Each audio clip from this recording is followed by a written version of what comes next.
Hello everyone, welcome to the video. My name is Logan, also known as the Majin Jester. This will be my first stab at a Dragon Ball what if, as I have seen them for a while now and wanted to make my own. I had help from this from my brother and fellow what if maker, BluebellGuys. So make sure to go check out his what ifs in the description below. I mean, he made the non-sprite version of my Majin Jester character anyway. So, if you couldn't tell from the title, I will be doing a what if the Z Fighters were celebrities, starting from the Demon Piccolo saga. So let's get right into it.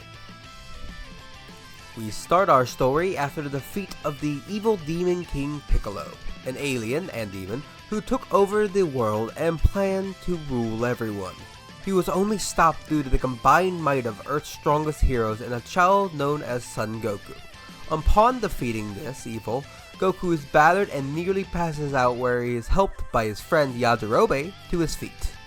First, forgive me for the impressions. Second, you took a hell of a beating there. I would have helped you, but knew you could beat him. Yeah.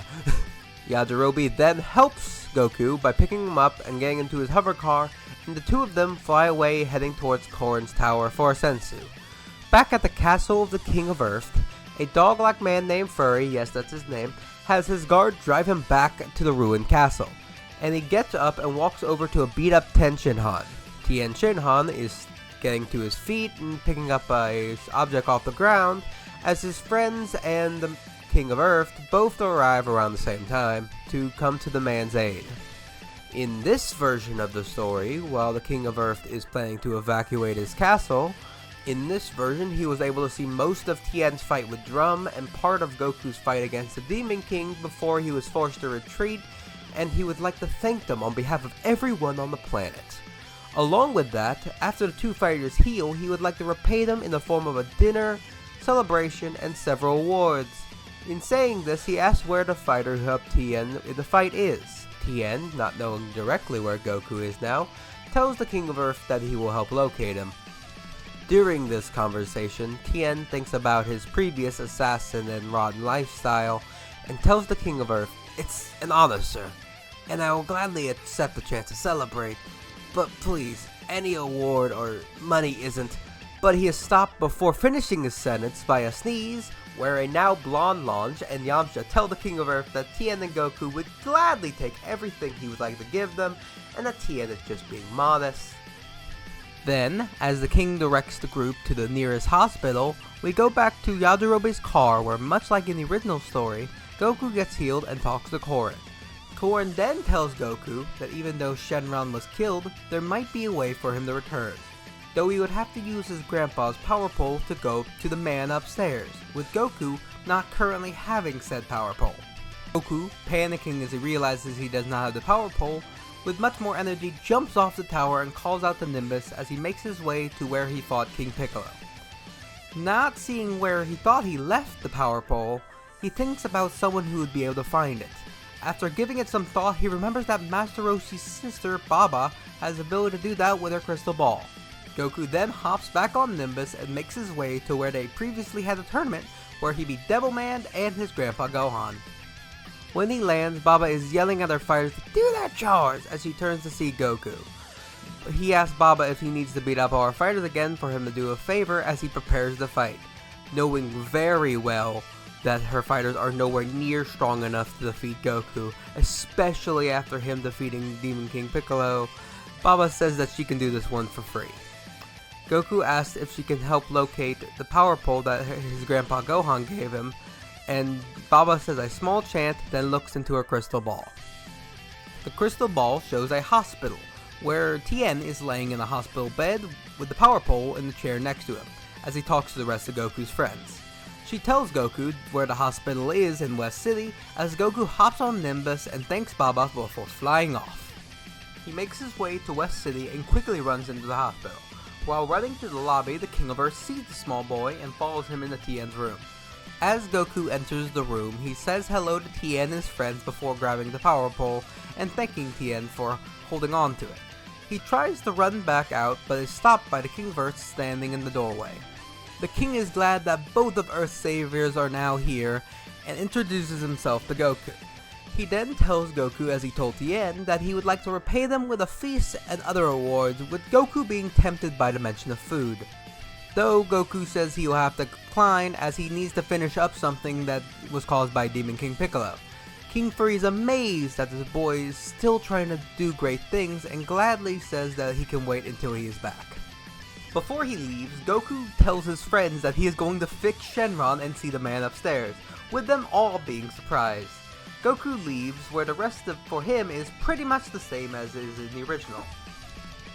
Though, for the rest of the Z Fighters, much happens during these 3 years Goku is training with Kami.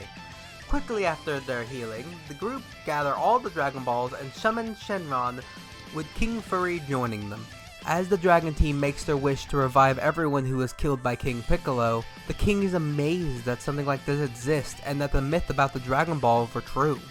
Before scattering again for another year, Shenron tells the Z Fighters that he was revived to the Earth's Guardian and Goku, and that the two of them are training for the next Budokai Tenkaichi. After the Dragon Balls scatter, King Furry asks the Z Fighters what they will do during this time. Most of them say they will be joining Goku with their own training. Before this, King Furry says that even though Goku won't be there, they could still do a celebration for Tien and the Z Fighters and then do another one later, and give Tien his rewards. After a few days, the king sets up a grand party where the group celebrates the defeat of Piccolo Daimao, with King Furry then grabbing a mic and starting to speak. He tells those present, as well as the world on TV, that the Earth was saved by this group known as the Z Fighters as he pulls away a tarp hiding a large statue. The statue shows both Tien and Son Goku heroically holding up the Earth, with Goku using his tail to be anywhere near as tall as Tien. Tien is embarrassed by all this attention as Chaozu says he looks great in marble. King Furry then proclaims that he will be changing the name of Orange City to Sun City after the hero who defeated Piccolo, and was going to name a school after Tien, but Tien declined the offer.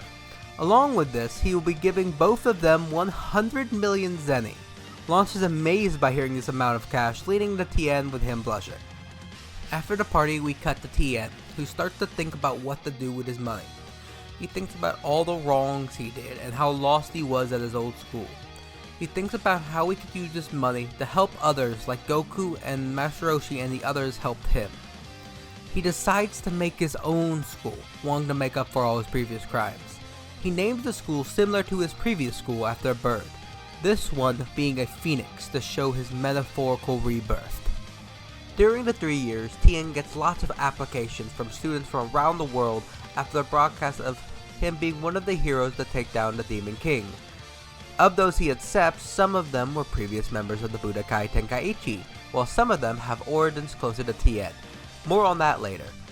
Then there is Launch, who has basically just left the Turtle School at this point, with both versions of her finding a reason to stay at the school. For Blue Launch, she has a few reasons. She wants to see Tien, and she actually has gotten a bit of an interest in fighting, but only in a certain style that could be taught at the Phoenix School. Then for Blonde Launch, she feels that getting stronger might help her get away better. She also wants to see Tien, and yeah, not gonna sugarcoat it, she's interested in the money. All this leads up to the end of the 3-year period, and the day arrives for the 23rd Budokai Tenkaichi. Since King Furry knew this is when Earth's savior would return, he made this the largest Budokai Tenkaichi ever, with him adding funding to the arena and the seats, where they are much larger than they were in the 22nd. Most of the Z Fighters have arrived besides Goku, Krillin, Tien, Launch, and Chaozu. Bulma wonders a bit sarcastically where the new Heroes of Earth are as she makes her way inside and meets up with the group. After this, a large crowd almost tramples the group since Tien along with Launch and Chaozu enter the tournament grounds with some of his new students. Launch, being the de facto security guard for Tien right now, shoves the crowd back and even throws a few reporters large distances as they make their way over to their friends. After a short reunion of the group, Tien introduces some of his new students to the gang, with a few of them being faces we've seen before in the Budokai Tenkaichi like Yurin the Dragon or Pomput. Then, there is one we have not seen before who goes by the name Yurin, with Tien, Chaozu, and the rest of the Phoenix School wearing colors and a new symbol to represent their school. They are interrupted by a tall man covered by an umbrella asking where to sign up like he knows them. Tien shows the man where it is, with Goku revealing himself as Tien asks to hold his umbrella to go sign in. The group is amazed by the shocking change in Goku, with him being nearly as tall as Tien now. Roshi wonders if his other student grew any during this time when they hear a large vehicle pull up to the tournament entrance. A large hovering limo appears with a short man wearing an orange security uniform and opening the door for the King of Earth. He tells the crowd to make way as he helps King Furry through the crowd to Goku. Upon reaching Goku, the King of Earth barely recognizes the man as the boy who saved Earth. He shakes hands with Goku and tells him that his reward will be given to him after the tournament, and he knows he'll make it quite a show. Then the security guard, who had previously been hiding his face under his hat, reveals himself to be Krillin, who greets the group and reveals himself to be the new General of Earth and King Furry's head of security. Krillin does this as he does a bow and reveals his badge as he tries to show off to his friends before he notices a stark difference in his and Goku's new heights. The group then go to their separate ways as some of them go to the stands while the fighters prepare for their first rounds. However, there are some changes in this bracket from the original, because of some of the new fighters and the fact that Tien, while it'll be more honorable this time, does not have Chaozu mess with the papers. Some might end up being the same, but hey, that's just coincidence. First, we start off with a Yurin of the Phoenix School versus an Afro-sporting fighter by the name of Mark. Then, we have a similar fight happening at a different time, Chaozu versus Cyborg Tao.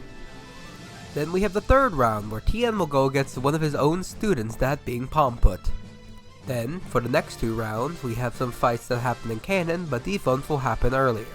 We have, for round 4, we have Goku versus Name Redacted, who we know as Chi-Chi. Then, for round 5, we have Krillin versus Ma Jr. Then, for round 6, we have a simple match, that being Yamcha versus King Choppa. And then for round 7, we have Shen versus the Masked Fighter, or Yajirobe. Last but not least, we have two members of the Phoenix School against each other in the final match of these rounds. That being Yurin versus Launch. Now that I've properly introduced all the matches, let's start talking about them actually. Starting with the first round, we have Mark, who seems weirdly angry at the Phoenix School for some reason, tries to flashily take down Mark with his moves. But Yurin, with his training and also wings, easily dodges all of these attacks. But as Yurin goes on the offensive and uses lassoing gum, Mark actually dodges this, with him saying, "I heard about that from people talking about the tournament years ago. I won't fall for a trick like that." But as he says this, the lassoing gum turns around mid-air and latches onto him, with Yurin using his new homing gum attack, which uses telekinesis learned from Chaozu and his previous lassoing gum, before tossing Mark outside of the arena. This infuriates Mark as he yells out, "Of course someone with your master would resort to a trick like this to win," before he storms off. The next match goes much as it does in the original, with Cyborg Tao being too much for the small fighter, even though he does put up much better a fight than in the original. This makes Tien even more angry with his previous master and his school. Speaking of Tien, he has a nice match with his student Palmput, who we saw during the previous World Tournament, but after training with Tien has become much more down to earth. Palmput also uses his master's 3 Witches technique to grow 2 additional arms, which he pairs with his fast punches, though Tien, being stronger than his student, is able to win. Much like Chaozu's fight, Goku's with Chi-Chi goes pretty much the same as it does in the original, though the proposal is a much larger deal due to Goku's popularity and ties with King Furry, who the Ox King immediately walks up to and tries to get chummy with to pay for the wedding. Where some things start to change, however, is Krillin's fight, as Ma Jr. first goes to talk about how they made a large showing as the Heroes of Earth, before saying he should do the same, and reveals himself to be the Demon King to the crowd early, and King Furry being scared and surprised that the Demon King has returned. Most of the crowd immediately starts to panic and try to run away, before King Furry grabs a mic and tells them that they should get to safety, but to not lose hope, as he knows that the Demon King is no match for the Saviors of Earth, and that once again they will defeat him. Then as King Furry sits back down in his seat, While most of the crowd still runs away, there are a few people who still remain, along with a firecracker reporter who says that he refuses to miss this. Krillin is enervated by this speech and wanting to keep his new position, puts up a better fight against Piccolo than the original actually, with Piccolo having to show up a little bit more of his power during the fight. Near the end of the fight, Krillin launches a full power Kamehameha that first Piccolo dodges, but Krillin was expecting this and takes a little part of the blast and splits it off the main beam that hits Piccolo in the arm, and it looks like it will knock him out of the arena, but he somehow managed to grab the ledge even though everyone thought it was out of his range. As Piccolo stands back up, it is shown that as he wasn't expecting the blast, it took off part of his arm, with Krillin saying he put too much into it and that he should give up before he dies. But as Krillin lets his guard down, a stretched out version of Piccolo's other arm grabs his leg and throws him up, before Piccolo regenerates the other arm and then uses to blast Krillin. He is injured and unconscious as Piccolo is more angry than in the original. Medics rush the arena, grabbing General Krillin to heal his injuries, as Piccolo exclaims that he will not fail like his father before him and that all of Earth's heroes will fall like this one did. Even though there's an ominous feeling in the air, we go on to the next round with Yamcha vs King Choppa. This is a short round as Yamcha is much more skilled than the other fighter and wins easily. Then, as we get into the penultimate match of this round, we get Shen versus the Masked Fighter, or Yajirobe. This round is even shorter than the original, with Kami inside of Shen being much more serious after seeing Piccolo in action. Finally, for the last match of this set of rounds, we have the star pupil of the new Phoenix School, Yurin, versus Launch. With the fighters starting off in the blue-haired form, they both bow to each other and start the match. This fight starts off with a bang, as Yurin launches a Dokkan Ray at Launch, with the attack stopping a few feet in front of her for some reason. The reason for this being that while Yurin trained mostly with Tien and learned many of the Crane School techniques, Blue Launch, much like Yurin, learned telekinesis from Chaozu. This allows Blue Launch to use her psychic energy, much like the small doll fighter, and which she uses to stop Yurin's attack before it reaches her, before then trying to pull her in and counterattack. Yurin blocks this move as Blue Launch goes back on the defensive and waits to counterattack. Both fighters trade blows for a little while before deciding to take the fight to the sky, as both fighters do know how to fly.